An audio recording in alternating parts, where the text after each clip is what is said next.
Good morning, children. Today we are going to discuss about an important topic, that is meter bridge. Generally,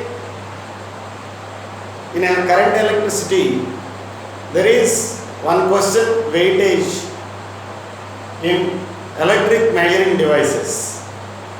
Number one, meter bridge. Number two, potentiometer.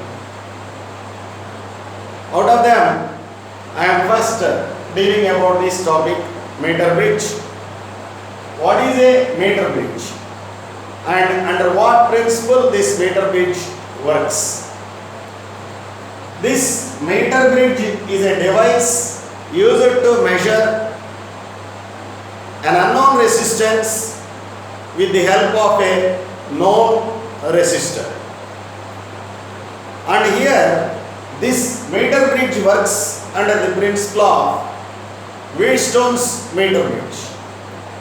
Wheatstone's bridge. What is the principle of Wheatstone's bridge? As we have already discussed about, P by Q is equal to R by S.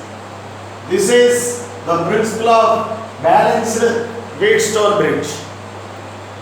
And here, in this meter bridge, there is a wooden plank.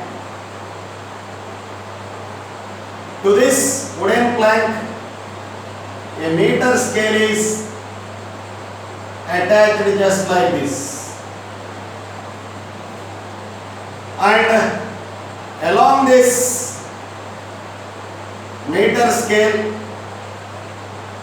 a wire which is made of manganese or constant with the uniform cross section is attached to this wooden plank just like this. See, this wire is of length 1 meter. That's why the instrument is named as meter bridge. And this is wire AB. And here the end A is connected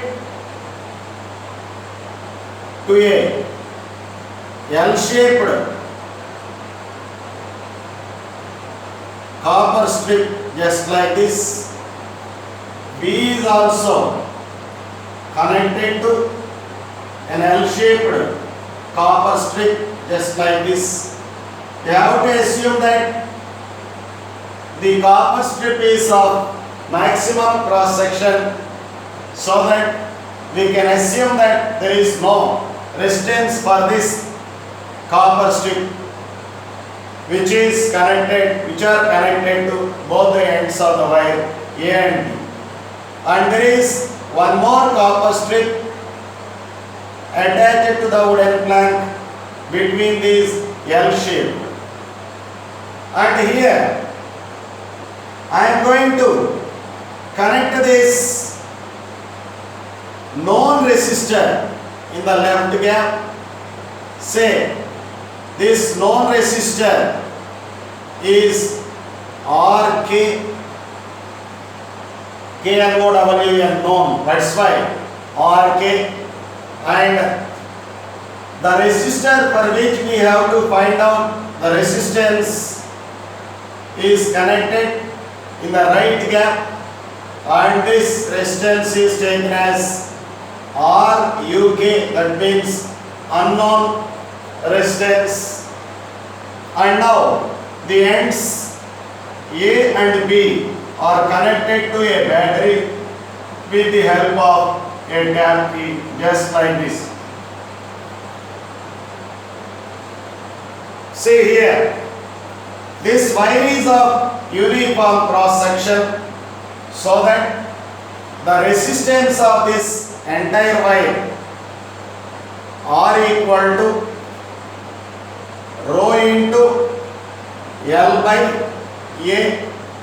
This is a uniform cross section made of same material, so that R proportional to L. resistance of the wire depends on length of the wire. That you have to keep in mind. See here, I am taking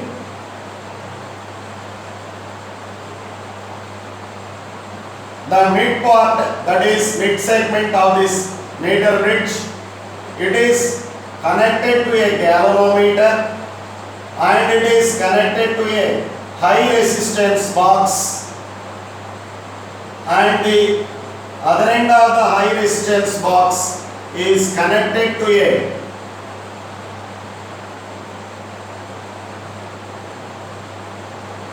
jockey, that is a hard metal structure which can be moved along the entire length from A to B. This is the structure and construction of this meter bridge. Now I am going to explain you the concept of meter bridge, how we are going to measure unknown resistance with the help of a known resistance. See, if the jockey is kept at A, what happens? The A is at high potential and this point you can say it as C. This C is at low potential with respect to A, so that current flows from A to C in the direction through the galvanometer, just like this. If you keep this jockey at B, then what happens? Relatively, potential at C is higher than the potential at B. In that case, current flows from C to B. So, if you keep this jockey at A, current flows in a particular direction, say clockwise direction, and if you keep this jockey at B, the deflection will be reversal. In that way, the current flows. Now I am going to find this unknown resistance with the help of known resistance. Now I have kept this jockey at this end and I am slowly moving this jockey on this magnetic wire. At a particular point, when you are moving the jockey at a particular point on this wire, the galvanometer shows 0 reading. That means you can say that the potential at C is equal to potential at say this point D. So here this part of this length where the current in galvanometer is 0 is called balancing length L. As we have already discussed that this length is balancing length L, the total length is 100, out of 100 the remaining length is 100 minus L. See here, it resembles Wheatstone bridge. You have to take this one as RKP, and the part of wire with length L is Q, and the RUK as R, and the wire with length 100 minus L as 100 minus L as S. So, by applying this meter bridge principle, P by Q is equal to R by S, RK by this R, that means rho L by A is equal to RUK by rho 100 minus L by A. A gets cancelled, rho gets cancelled. That's why you can say that the unknown resistance RUK can be calculated by using Rk into 100 minus L by L, where L is the balancing length of the meter bridge. Here I am going to explain you some important points. See, if you increase the known resistance, the balancing length increases. That means this balancing point shifted towards right. If you want to increase resistance, you have to add some resistance. That means if left gap is connected in series with any other resistor, then what happens? Resistance in left gap increases so that the concerned balancing length increase, so that balance point shifted towards right. And in this situation, if you connect any resistor parallel to this non-resistor, then what happens? You know, parallel combination of resistance leads decrease in the effective resistance. So, if you connect any resistance parallel to this, what happens? The resistance in the left gap decreases so that the balance length decreases, so that the balance point shifted towards left. So, if you increase resistance in the left gap, the balancing length increases so that balance point shift towards right. If you decrease resistance, that means by connecting a parallel resistor in the left gap, then the resistance effectively decreases so that the balancing length decreases. As a result of this, the balance point shift towards left. The same thing will be happened in case of right gap junction. For example, if you increase resistance in the right gap, what happens? The resistance increases. As a result, the balancing length concerned unknown resistance increase. That means balance point shifted towards left. It happens when unknown resistance is connected in series with any other resistance. And if you connect any parallel resistor to this unknown resistance, what happens? In such a case, the effective resistance in right gap decreases so that balancing length also decreases concerned to this right gap. As a result, this balancing point shift towards right. In that way, this meter bridge is helpful to determine unknown resistance with the help of known resistance mathematically by using this formula. RUK is equal to RK into 100 minus L by L. Otherwise, if you take RUK as X is equal to this RK as R, X is equal to R into 100 minus L by L, or X by R is equal to 100 minus L by L. This formula is very useful to us in the solving many problems based on this meter bridge. Next, I will start potentiometer. Good morning, students. Just we have completed the concept of meter bridge. Now, I am going to discuss about potentiometer. We know so many electronic devices, electric devices, measuring devices like ammeter, voltmeter, galvanometer.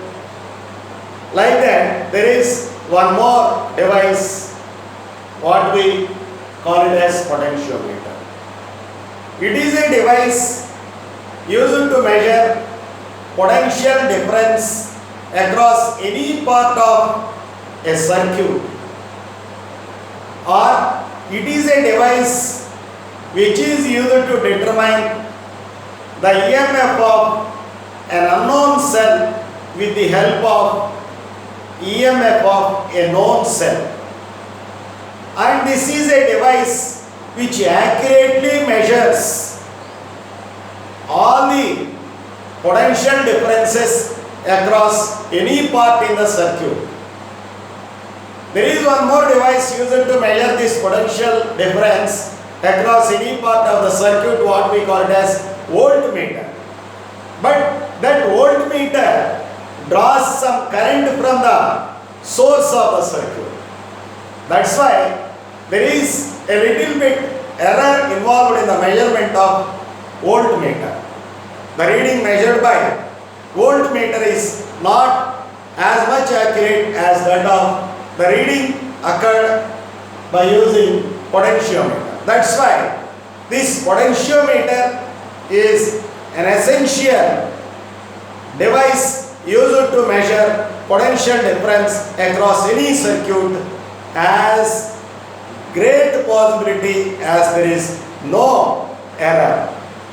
And here I am going to discuss about this potentiometer. This potentiometer consists of two parts. The first part is primary circuit.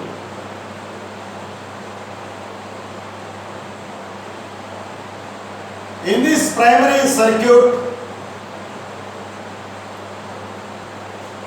all known values, all known parameters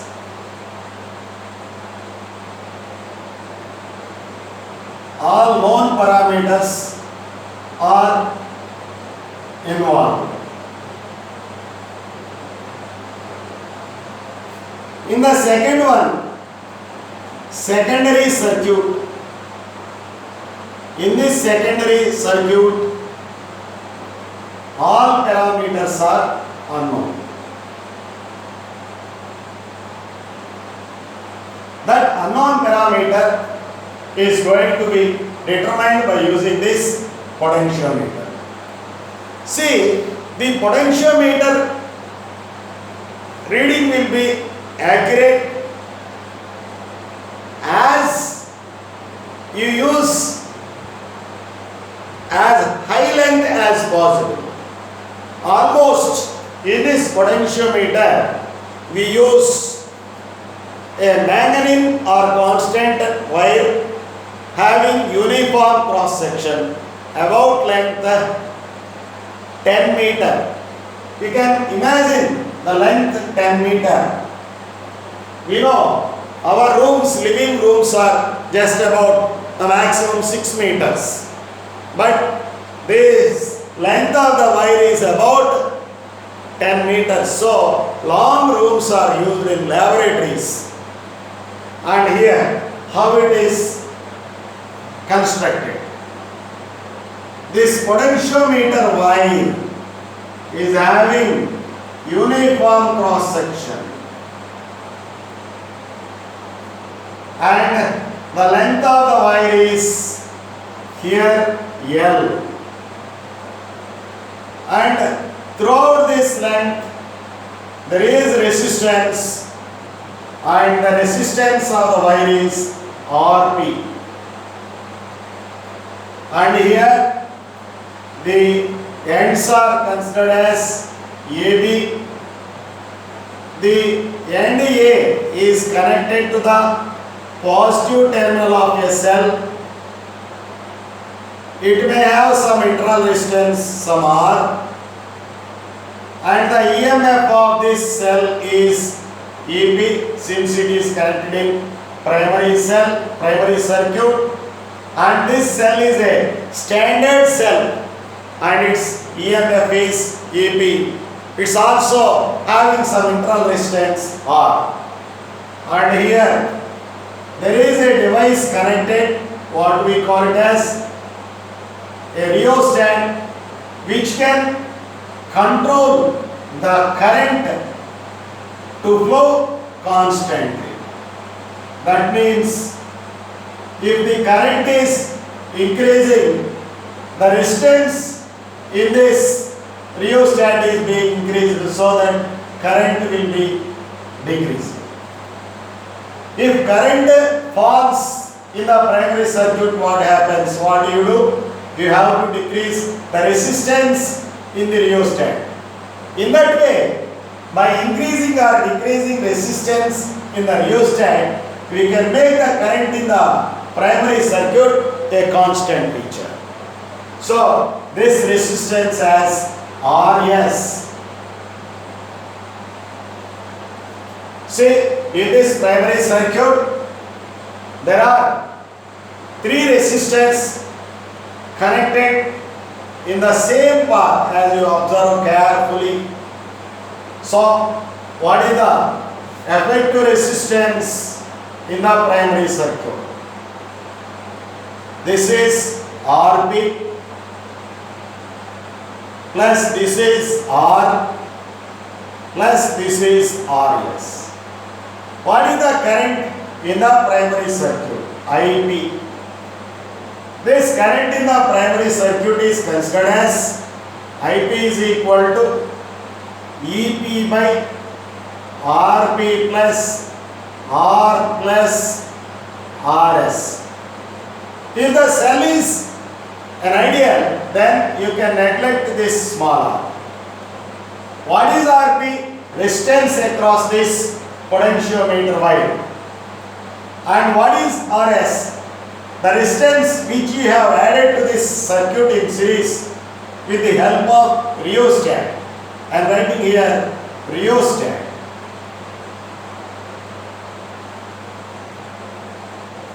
And here, if you observe carefully, the current is flowing in the circuit in primary. Ip is equal to Ep by Rp plus R plus Rs. In this situation, I am going to find out the potential drop across this potentiometer wire, and that is, say, VL. Potential drop across the length of the wire. We know, according to Ohm's law, V is equal to IR. Here I is in this circuit Ip. R across this part is Rp. So that VL is equal to Ip into Rp. Therefore, VL can also be given by, what is Ip here? Ep by Rp plus R plus Rs here into Rl. You have to keep it in mind. Potential drop across this wire. Ep into RL. Resistance in the wire. Rp by Rp plus R plus Rs. It is the potential drop across entire wire.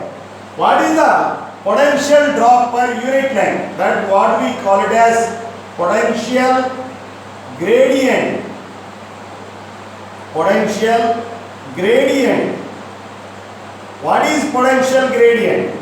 It is denoted by the letter lambda, and this lambda is equal to, what is that? VL by L, means Ep Rp by Rp plus R plus Rs by L. This is potential gradient, potential drop across the potentiometer wire per unit length. Generally, it is measured by a practical unit, that is volt per centimeter. But SI unit should be volt per meter. But here, the potentiometer, potential gradient is measured in practical unit, what we take it as volt per centimeter. Practical unit. Real SI unit is volt per meter. See, now I am going for the second part of this potentiometer, that is secondary circuit. In this secondary circuit, I am going to connect a battery whose EMF is to be known. Say that it is EP, ES, and this is connected to a galvanometer, and finally to a jockey, a hard metal structure which can be slided on this instrument, what it is called jockey.